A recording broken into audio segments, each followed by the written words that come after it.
Welcome back, and we have a conversation this morning on some recent polls that have emerged that we're going to be talking about. The CDD has come out with its own corruption risk assessment, and we're going to be delving into that as well on the show. There also are some polls that have emerged from, with regard to the election proper. The University of Ghana Political Science Department has come through with a number of matters in there. There also is Ben Efson, a pollster, who has come through with his own analysis. But what exactly do these imply going into election 2020? We delve into some of those this morning. Now, we're joined by Edem Sinanu, anti-graft campaigner. He'll be joining us. In fact, he has joined us, and we're going to be conversing on some of these matters. Mr. Sinanu, a very good morning to you. Thank you for joining us on the AM show. Good morning, and thank you for having me. It's always a pleasure.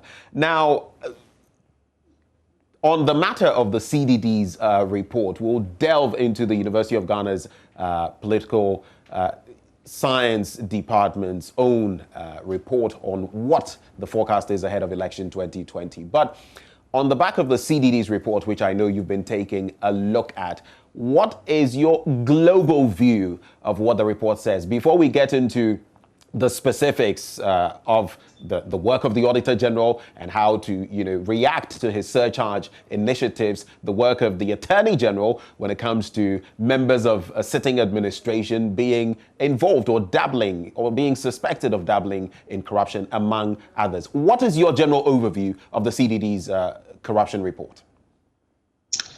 I think that it's a very important piece of work that contributes to understanding of what has not worked in the fight against corruption and what we ought to be taking a clinical look at doing better.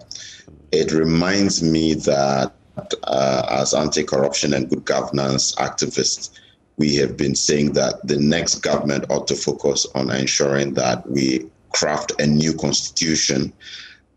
It also reminds me that the linkage between the judicial system and parliament, so that we have rapid changes or reform in terms of the laws, would be very helpful in ensuring that the situation, for example, where we had two cases in the court, one dismissed, one upheld, and so on and so forth, will not happen. So I think it's a very important piece of work they've done to give us some oversight on what hasn't worked and how we ought to be addressing it. Now, as I intimated earlier, there are certain key areas, and I'm hoping we're going to break them down one by one as we, try to break down the corruption, the issue, hydra-headed problem of corruption. And the first of them I would have us address is this bit about the Auditor General and his work. In recent times, some surcharge initiatives emanating from that office, and of course the directive to proceed on leave and all of that. That is an integral part of this CDD's report. I would like to know what your take is on the assessment made by the CDD on that matter. Of course, we know it has come to the fore in recent times. Do you feel it is something that is affecting the fight against corruption? And what can be done based on the suggestions that the CDD makes to remedy the situation? Well, first of all, yes, it's a good task they took on board. They point out that in one case, Justice Georgina ruled that, natural justice had not been served, so the parties had not been given a hearing, and therefore, ruled in their favor. In another court, the judge, also a lady, ruled that in cases of financial audit, the appropriate thing would have been to appeal to the court, said that the supporting evidence to understand whether or not the right things had been done could be adduced, and then the court would arrive at the right conclusion. It seems to me that the latter and not the former would be the way to go. And also because they are able to point out in their write-up that the financial audit law does not allow for the Auditor General to now be giving hearings and then look at the practicality of it, that, look, if we're going to allow everyone to have to come and argue out, then they will not be able to submit the necessary reports to Parliament as required by law. So one needed a compromise system. So in one sense, they tell you that, look, the right way would have been to appeal to the court, adduce any supporting evidence, you have to clear your name. But let's also keep in mind the timelines that could be breached, which means that we ought to look at that whole thing. The beauty of it for me is that this law had been on our books and never used until this Auditor General came and tested the law. So testing the law takes us one step ahead of everything else we've done in the past. It allows us to identify the flaws. It allows us to remedy them if we have a system that is dynamic enough. And that's what we should be thinking about. How do we make sure we have a system where, as we identify flaws, we are able to quickly address them to make our systems more effective at delivering for the people. So I think that, yes, it points out that there's one judgment that ought to be looked at more clearly. It points out the difficulties with the other pieces of legislation, and it gives us some sense of direction on what could be done moving ahead. Now, with specific regard to the Auditor General and his work, do you feel, what, first of all, do you feel are the flaws, the specific flaws we need to tackle when it comes to the law and its application in terms of the work of the Auditor General? What are the specifics there that you feel ought to be addressed? Because it appears as well that some of what we have, what pertains now, may impinge on the work of whoever enters that office. Well, one of the things they point out is that in the existing cases, Sylvester Mens and Alex Nati, the search charge went against them at a time where they had just moved out of office. And ideally, it is the current office holders who ought to have been, as were cited, and then they also call for evidence from those who've moved out.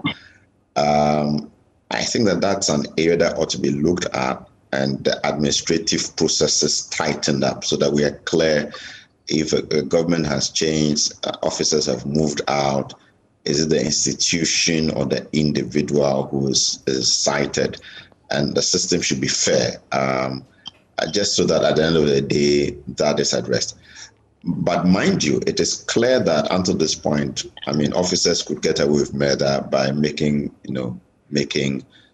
wrong decisions and knowing that nobody will hold them to book. So it's a beautiful piece of law that we shouldn't leave to waste. But yes, that's one area that could be worked at.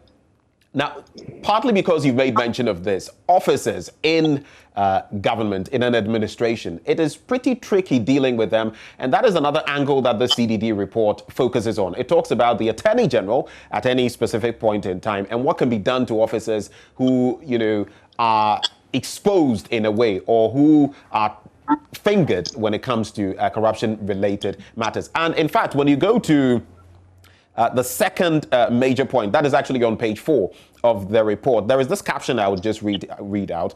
It says, what makes nepotism troubling and wrong is not just the mere fact of benefiting a relative. It is the host of other ills that nepotism enables and facilitates. None of these outcomes has to actually materialize before we can call nepotism wrong and inappropriate. That is one aspect of it whenever there's a government in power, and how to deal with those forces within the establishment.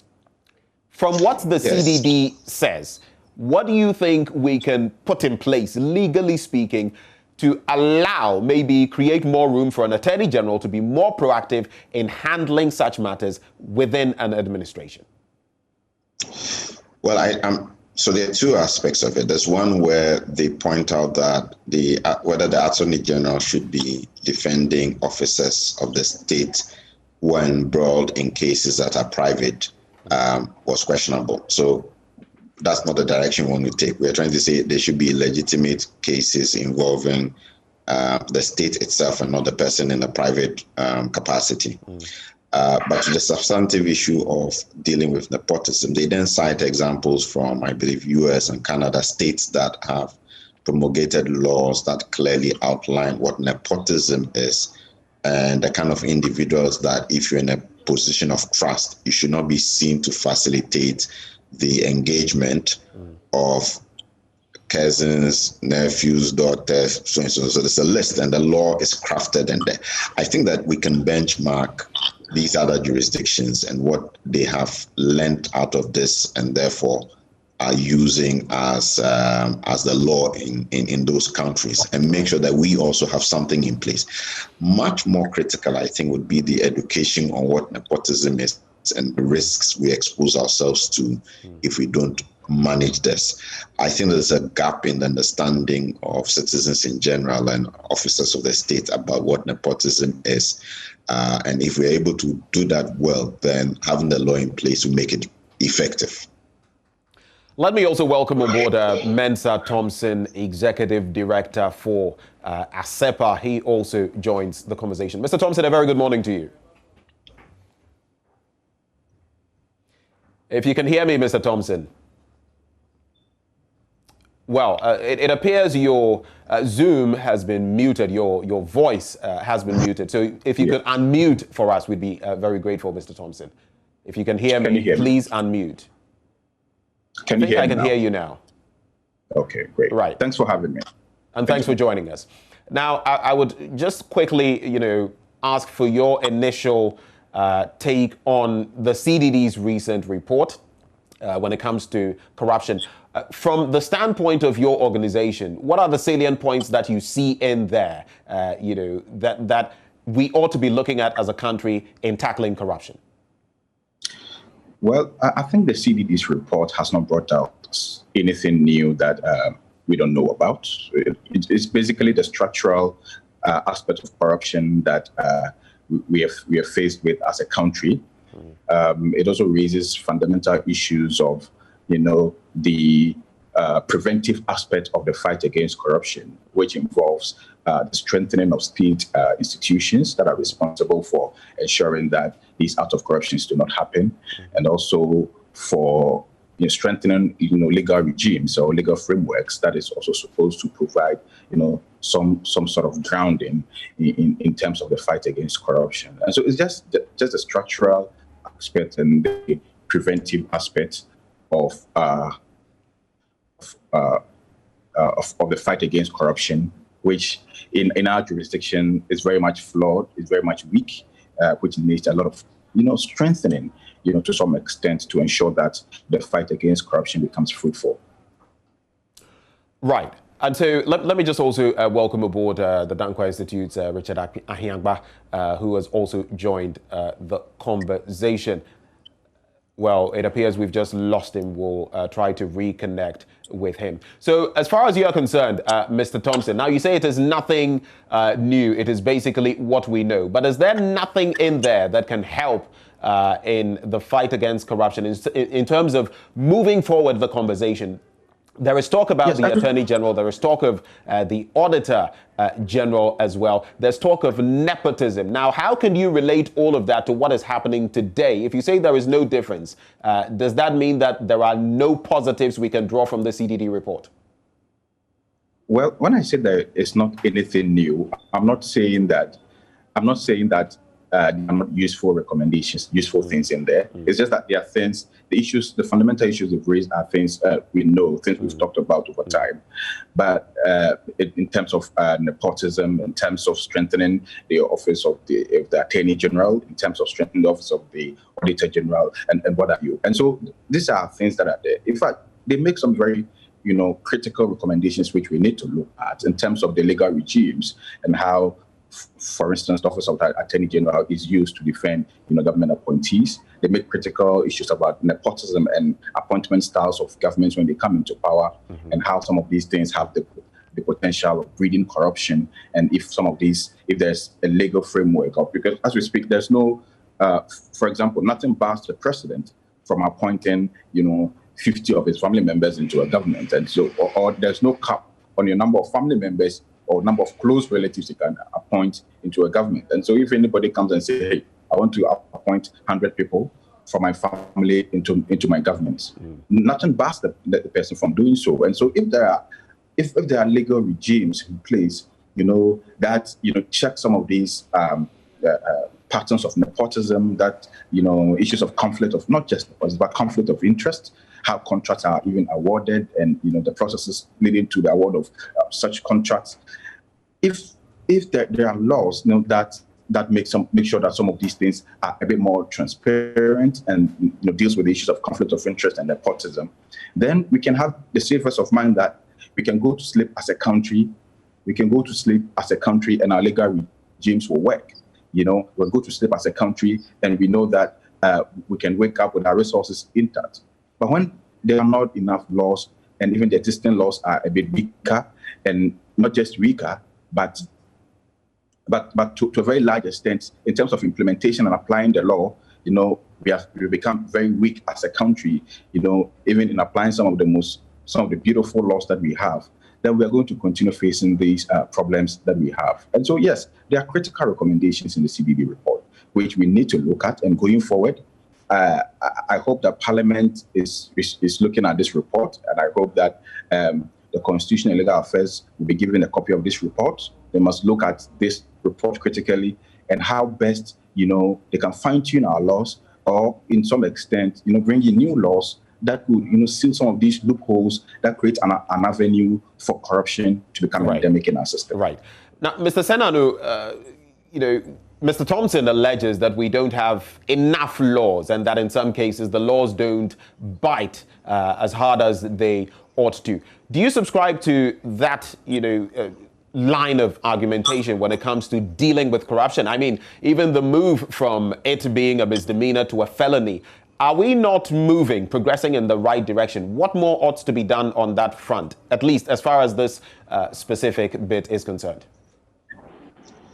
Well, I would rather take the approach that we should understand that policy and law are dynamic and not static. I think that there's a sense in which in this country, when we have a policy or a law in place, we tend to just hold on to it for too long without taking the reflective effort of reviewing and seeing, has it worked? What are the gaps? How do we strengthen it? And I think that when I look at the... Pardon the interjection, but is that where you feel we are now, where we've allowed some of these laws to be in our statute books for so long, yet they are not serving their purpose? Is that where we are now? Yeah, absolutely. So it's good when we hear about, moving from the misdemeanor to felony. It's an example where we are making some progress and saying, no, let's review the situation and make sure that it suits the times. And I think we need to do a lot more of that. It's not about having, as for laws, we have lots of them, but how effective, how fit for purpose have they been? And I think that is critical.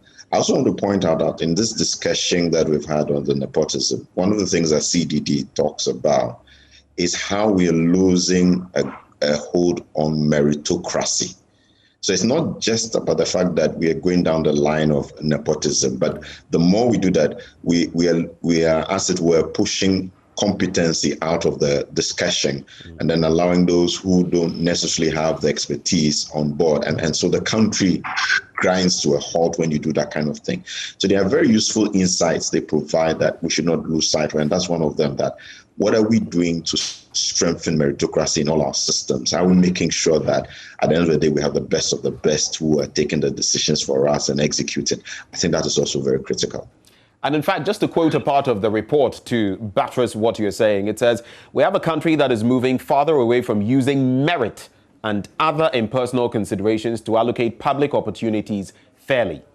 A country where inequality is growing and reaching obscene and unsustainable levels. And a country where corruption costs us billions of cedis annually, yet fighting it is increasingly becoming difficult. Unmeritocratic practices like protocol are still used widely in public sector recruitments. Therefore, the grounds of qualification are insufficient to prevent abuse. Let's be realistic here. Let's be very realistic. These are age-old problems. And maybe to quote the former president, John Ejekum Kufuor, he said that, well, corruption has been with us since the days of Adam. It didn't start today, and maybe you may never be able to bring it to its knees. What then do we do? Apart from tweaking the laws, you can tweak the laws. Then, of course, they get to the point where the law must be applied, and then, the switches from what exactly pertains in the law, what the actions of the Attorney General are going to be. But what more do we do progressively then to stem the tide of these activities? Like you rightly said, you can't bar, at least per the law now, you can't bar a president from appointing certain people. We've seen it in the past, we're seeing it currently. What then is the solution beyond this report? Well, I mean, you can see that in our space, what has happened is that when we've had strong men in strong institutions, we've made some progress. I mean, Mr. Amidu gave us a lot of confidence, except that the exit kind of disappointed many of us. But clearly, we need to be looking out for those individuals who we have as a society, who have the capacity, when appointed to the right institutions, to ensure that we're enforcing the law. Obviously, not all Ghanaians have that kind of posture. And so we should be more intentional in grooming a generation of people who have that leaning towards enforcement. They're not looking left or right. It's not about the political parties or ethnic groupings. They are able to take objective decisions. I think it's an area we should intentionally do. In the old days, they used to send our public sector people maybe out to Harvard, other schools, just to make sure we had a quality of human resource. It's one of the things we ought to do.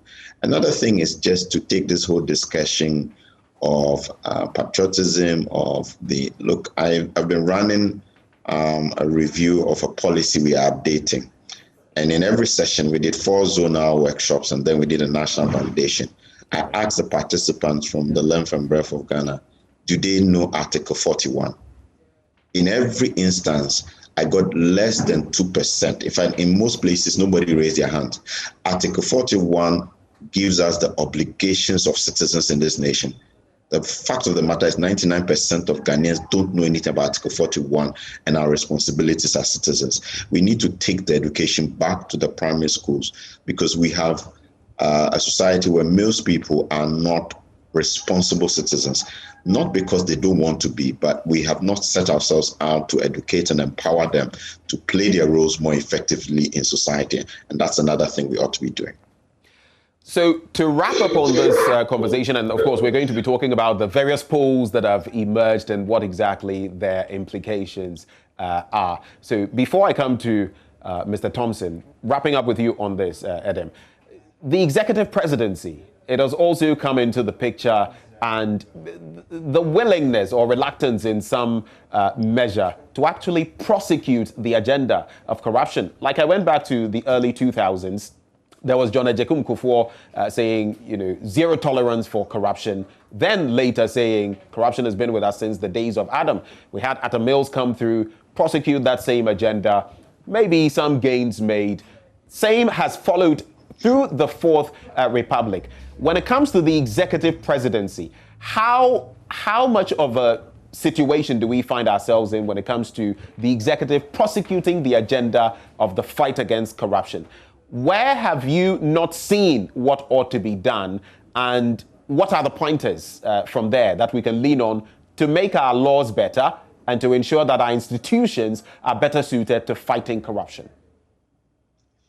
Well, first of all, let me refer to the CDD report, and I'll share my own thoughts. I think they give a very profound example. They talk about how in the 2019 budget statement, IOCO reports that they had investigated over 600 cases or so. It's either 400 or 600, can be cross-checked.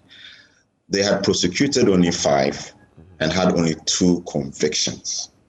And then they pointed that, look, if we say we're serious about the fight of corruption, then the president ought to be interested in, okay, if you had minimum 400 cases that you're investigating, how come only 5 were prosecuted and how only 2 convicted? I mean, how does that become a good use of the public resource and of all the people that have been put there?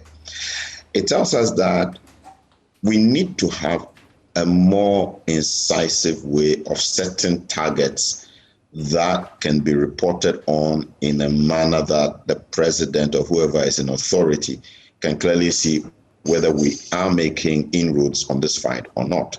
So it is not so much about saying that, look, I'm against corruption, I have empowered my people. but what are the indicators? What are the targets? What are we using to be able to follow up and have an informed discussion on whether we're making progress or not? Otherwise, we're not doing very well on the CPI at all. So that's the first point I want to make. Having said that, we want a new constitution because one of the critical areas is cutting down on the executive power. This situation where the president appoints everybody from the boards, the chairs, and the heads of institutions, itself serves as a conduit into the whole issue of nepotism we've been talking about. It also takes away from meritocracy. So really cutting down on the powers of the presidency and the executive presidency, which really was crafted mainly with His Excellency Jerry John Rawlings in mind at the time. It's one of the ways to deal with this concretely so that institutions can foster meritocracy. People can rise through the ranks and be appointed to positions based on competency and experience, and we can get the best results as a country. Let me come to you very quickly, Mr. Thompson, on that very bit. How do we tame an executive presidency or an executive that oftentimes finds it difficult to prosecute the agenda that all of us hope it could when it comes to the fight against corruption? What can we glean from the CDD's report? Well, like Sinan Adam rightly pointed out, I think that there are fundamental weaknesses in terms of investigation and prosecuting people who engage in corruption. But I strongly feel that perhaps we are using the wrong methods, as far as these issues are concerned. For example, if you have 400 cases under investigations and you are only, prosecuting 5 and convicting 2, it definitely isn't a good record. It definitely doesn't instill public confidence in the fight against corruption. I think that we must look at how we can make the fight against corruption more attractive. So whilst we are striving to make corruption unattractive to public servants, we must make the fight also look a bit more attractive. How can you do? For example, there's corruption happening in a state entity. You put out a team of investigators to go and investigate the wrong. Now, there's a way you can incentivize these people. For example, this is how much we are losing in this state entity. If we're able to recover, let's say, if we're able to recover this amount of money, we give you maybe a percentage of, let's say, 5%, or let's say 6%, or let's say 10%. Of course, we might be losing all these monies too. So some may say it's expensive, but if you don't do this, you are losing all the money to corruption. Right. We lose about 3 billion to corruption every year. So in other words, we ought to incentivize the fight against corruption. We have to incentivize it so that it becomes attractive, so that when you put people on cases to investigate, you tell them if you're able to recover this amount of money, you get 5%, you get 10%. In other jurisdictions, these asset recovery mechanisms are used to recover, assets that people make illegally through corruption. Right. And so once some of these things are done and it makes the fight attractive, then people will willingly want to volunteer information, will want to participate in the fight against corruption, because at the end of the day, you need information. You need public cooperation. You need a lot of, that not just the government will, but the citizen cooperation to be able to, fight some of these endemic situations. And so when some of those mechanisms are introduced, I think we can make some progress. Right. Let's make some progress from here. And there have been a number of polls that have come through. That's the subject we're going to wrap up on. From the University of Ghana Political Science Department and from pollster Ben Epson. And both of them forecast a win, a resounding win, in fact, for the incumbent administration, the MPP, ahead of election 2020. And crucially, one of those most important to the people, one of those factors that resonates with them policy-wise is free SHS. What is your take? What is the take of ASEPA in reaction to these developments? Well, in respect of Mr. Epson's polls, I don't have any problem with that. Mr. Epson is a pollster, and he's been doing this for a while, and we know that he does it individually, and he comes out every year with his polls result. As far as the University of Ghana polls is concerned, I want to state on record that this year, the University of Ghana Political Science Department did not conduct any polls into the 2020 elections. The department, because of the coronavirus outbreak, the school has been on break for a while. They did not commission any polls. Some lecturers have gone to done their thing and they want to throw it out in the public. Have you seen that rebuttal from the University of Ghana's political science department signed by Dr. Jechi Jando addressing some of these issues? Have you seen that? I haven't seen that. Well, there is a rebuttal, and it says that is in fact not true. That what you're saying is not true. Do you have evidence to back what you're saying? Of course. Yesterday, in addressing the press, I put out a letter that was signed by this same Dr. Mamia George Chejando, who had written a rebuttal on the 1st of November, that this year the department did not commission any polls into the 2020 elections, which was supposed to be released to the media. The department agreed that the head of the department should release this rebuttal to the media, which she failed to do. You see, probably because of her plans to do what she's doing now. I don't have any problem with anybody conducting polls, but let's not joke with issues of credibility. If some lecturers of the department has conducted polls, let us know that some lecturers of the department has conducted some polls, and these are the results. But don't come and use the name of the University of Ghana on a poll which the department have absolutely no idea about. This is the political science department. Whether it is one or two of the lecturers who are conducting the polls, it is representative of the political science department of the University of Ghana. What is your problem with that? No, that is not the modus. You can ask. There's a medium. When the department is conducting a research, they have a meeting. Now they put the hypothesis and the research plan and everything together. They agree on the modus of the research. They prepare the questionnaires together. After the questionnaires are prepared, they meet and then they audit the questionnaires. They send data assistants to go out and gather the data. When they bring the data, they meet, they analyze the data, then they write the report. They meet as a department. They review the report before it is released to the public. This is just the handiwork of some two lecturers, one Dr. Osu Mensah and this Dr. Mamia George Jando, who is the head of the department. So if you have done some of these things, let us know that the two of you have gone to do these things and you want to put it out in the public. We have no problem. But don't come and hang it on the neck of the university and the department when lecturers are raising critical concerns. Just to clarify very briefly, so you're suggesting that because it's only two lecturers, supposedly, who embarked on this, it makes it lose credibility. Is that what you're suggesting? No, that's not what I'm saying. What I'm saying is that the false impression that is given that the Department of Political Science conducted these polls is wrong. It is some lecturers of the department. You see, when JoyNews commission an investigations, okay, when it is being published, it is say JoyNews investigation report reveals. But when some reporters at JoyNews unilaterally goes to conduct their investigations, when Manasseh Azure conducts investigation, you say, oh, Manasseh Azure's investigative piece. You understand? You don't go and hang it on the name of the institution and create the public deception that it is the university that has conducted the polls. Meanwhile, because of the COVID-19 situation, the university this year did not commission any polls into the 2020 elections. I think they are joking with the credibility of the university. We are talking about academic integrity here. You understand? So I don't have anything to say with that. If they want to come out clear that, oh, we have gone to do our thing and want to put it on the public, we will interrogate the findings and we'll have that conversation. But when you want to create that false public perception that there's a university who conducted this, we won't have anything. I think they are just putting out something to hoodwink the public. It's unacceptable. Well, thank you very much for joining us for this conversation. Mensa Thompson, Executive Director of ASEPA, and of course, we're also joined by Adam Senanu, an anti-graft crusader.